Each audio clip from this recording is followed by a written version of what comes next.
tempel. Nanti kalian lihat angka terakhir 4 terakhirnya. Yang aku kan di sini 5164 ya. 5164.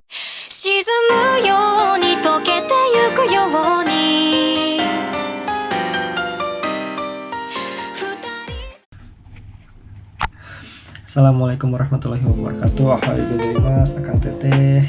Perkenalkan, balik lagi, nama saya Randy. Di sini saya berkesempatan menceritakan kepergian saya. Wait a minute.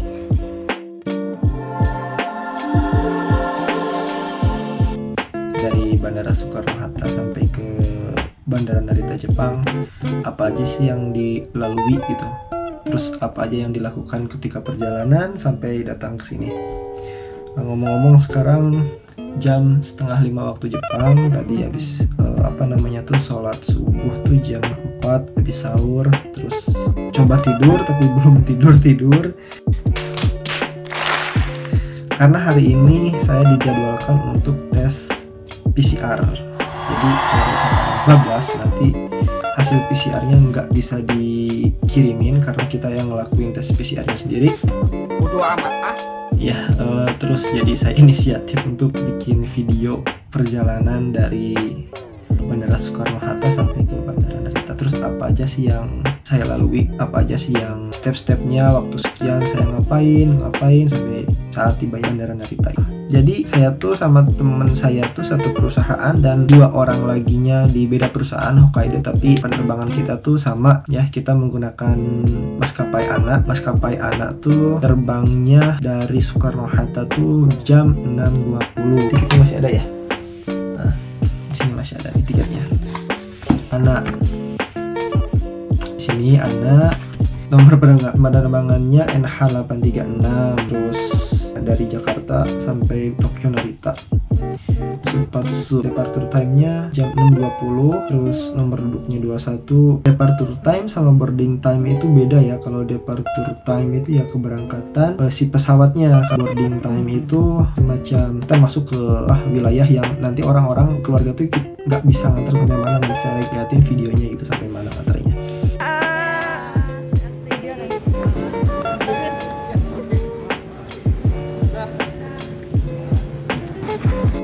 Jalanannya tuh jadi waktu itu tuh saya balik lagi jam 3-nya itu 3 pagi ya, udah bisa check in, udah bisa buka, langsung aja kalian ngantri buat check in di Bandara Soekarno-Hatta. Kalau nggak salah anak itu kemarin di G3 bagian B gitu. Ntar tuh kan kalian masuk ada terminal 1, 2, 3. Nah, di dalam terminal 1, 2, 3 itu ntar ada jerat lagi kayak tuh yang gede, di sana ada tulisan A, B, C, D, E, F sampai selanjutnya gitu. Nah, kasir ANA ini tuh, tempat check-in maskapai ANA ini tuh berada di B, antara B sama A gitu kan ada antara B, A, terus kemudian B, C. Kalau nggak salah B sama A, antara B sama A di bagian B-nya. Kalian bisa check-in.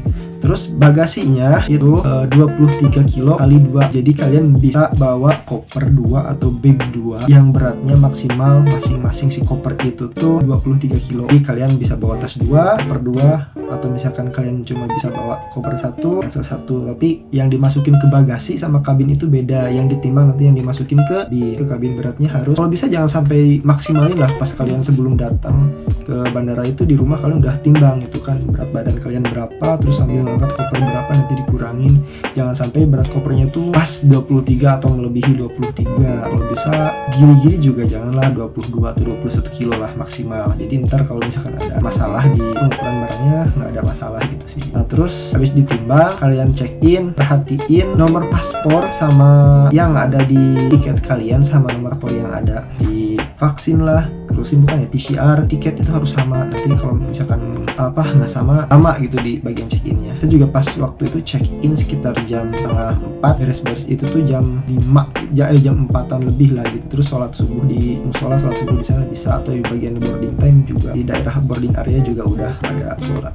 Kemudian habis itu langsung kalau bisa, kalau udah check-in kalian langsung masuk ke daerah boarding time, karena ketika dari sana keluarga kalian tuh kan nggak bisa nganter lagi pas masuk bagian imigrasi. Dari sana ke terminal gate 5, ke gate 5 itu jalannya jauh bener jauh, bisa capek. Yang bawa apa, jadi sebisa mungkin kalian bawa tasnya itu yang ringan, dibawa ke kabin tuh, jadi yang berat-berat udah kalian masukin ke bagasi gitu. Nah dari sana kalian ini kan boarding time-nya jam 5.50. Nah ketika sebenarnya kalau udah check in gitu ya, udah check in, jangan nunggu sampai jam 5.50. Ini kan jam 5.50 ya.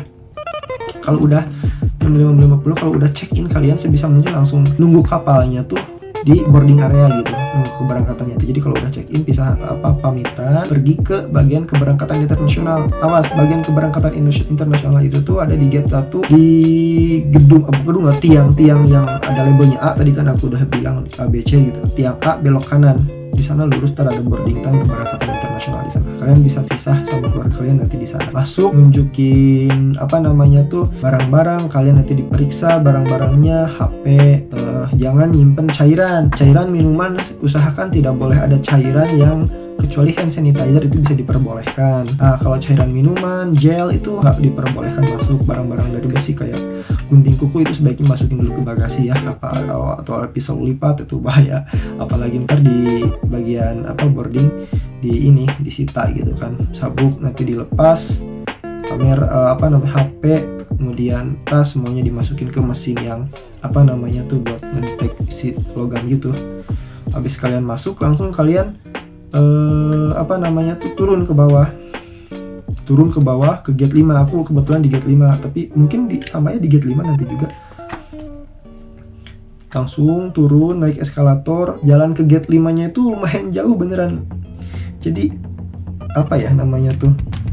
hampir 20 menitan lah, 10 menit 20 menitan lah gitu jalannya. jauh banget gitu. Jadi kalau misalkan aku kemarin salah sih gitu kan, bawa ransanya ini lumayan berat gitu, soalnya kemarin